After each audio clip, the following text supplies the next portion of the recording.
Então, voltamos a gravar agora, gente.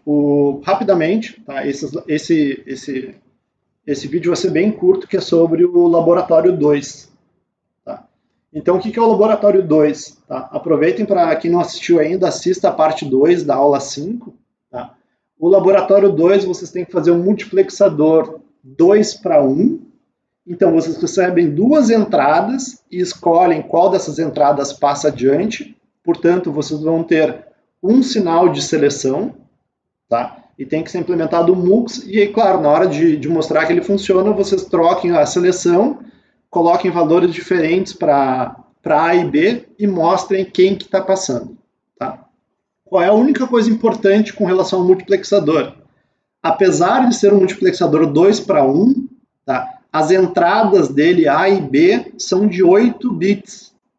Tá? Então são 8 bits para A, 8 bits para B, e o sinal de seleção vai decidir se passa A ou se passa B para os 8 bits de saída.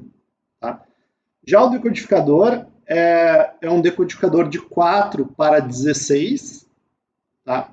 Então o decodificador de 4:16 e o 4 é a largura de entrada. Né? Então vocês vão receber uma entrada A, por exemplo, de 4 bits, e esses 4 bits vão ter que virar 16 bits de saída. Tá? Então, nesse caso, vocês me mostram o decodificador de vocês funcionando. No caso, para uma entrada de, por exemplo, 000 ou até 1111, né, a saída só pode ter um bit levantado. Tá? A ordem específica dos bits não me importa muito, tá? Mas somente um deles pode estar levantado. Tá certo? Então tá, gente, era isso aí sobre a aula prática. Tá? Foi um vídeo extremamente curto. E então ficamos por aqui na nossa aula de hoje. Dúvidas com relação ao laboratório?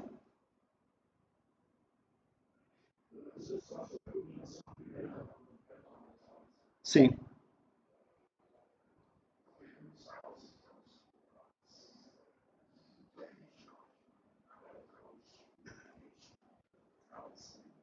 Sim, isso é uma coisa importante. Eu vou mandar para vocês um e-mail dizendo especificamente. Então, a pergunta foi o que tem que constar no relatório.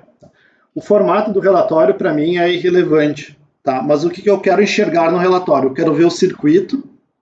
Então, se ele for feito no Max Plus, ou Logicem, ou no Quartus, eu quero uma foto, um print screen, tá? Do circuito que vocês fizeram. Essa é a primeira parte. Tá? Não precisa ter lá muita descrição dele, tá? Mas tem que ter o circuito. E na segunda parte, eu quero ver as formas de onda, tá? No caso do Max Plus e do Quartus. Então, uma entrada que seja representativa, mostrando que o circuito funciona.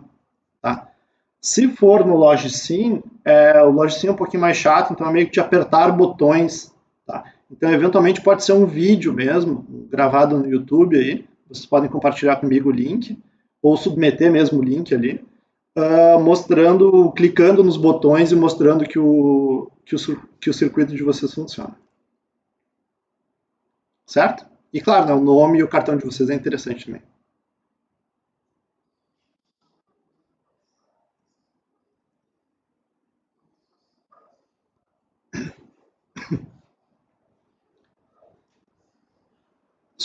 Então, a pergunta sobre o RCA se tem um número mínimo de entradas para dizer que ele funciona. Né?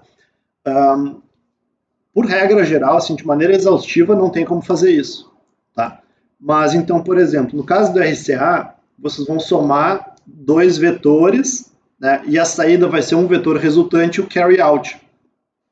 Então eu quero ver exemplos em que o carry out levanta, né, e eu quero ver exemplos em que o carry out está zero.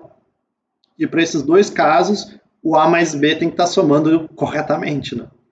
Então, se tu me provar que o carry out funciona, mostrando um exemplo, um que ele está ligado e um que ele está desligado, e mostrar que a soma, consequentemente, também funciona, para mim já está de bom tamanho. Tá? Eu só chamo a atenção de vocês para o seguinte, não é para fazer várias simulações separadas. Né? Vocês fazem uma única simulação de onda, em que as ondas de entrada já vão variando, né? E a saída representa essas variações. Tá certo? Certo? Que nem a gente fez quando a gente fez ali o full adder, por exemplo, não sei se vocês lembram, mas eu fiz uma variação de entrada, né? E aí, então, o mesmo arquivo de onda mostrava diversas entradas diferentes e diversas saídas diferentes, né?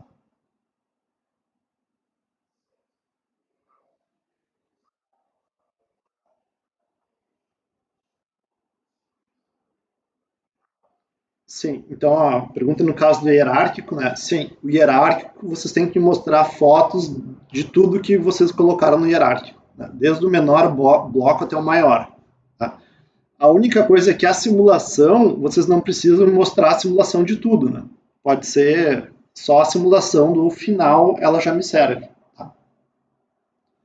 E só complementando, para esse laboratório de agora, que é o multiplexador e o decodificador, é meio que fazer tudo isso em dobro. Né? Então, mostra o circuito, depois a simulação do multiplexador, e depois o circuito e a simulação do decodificador. Né? Então, são meio que dois laboratórios em um essa semana.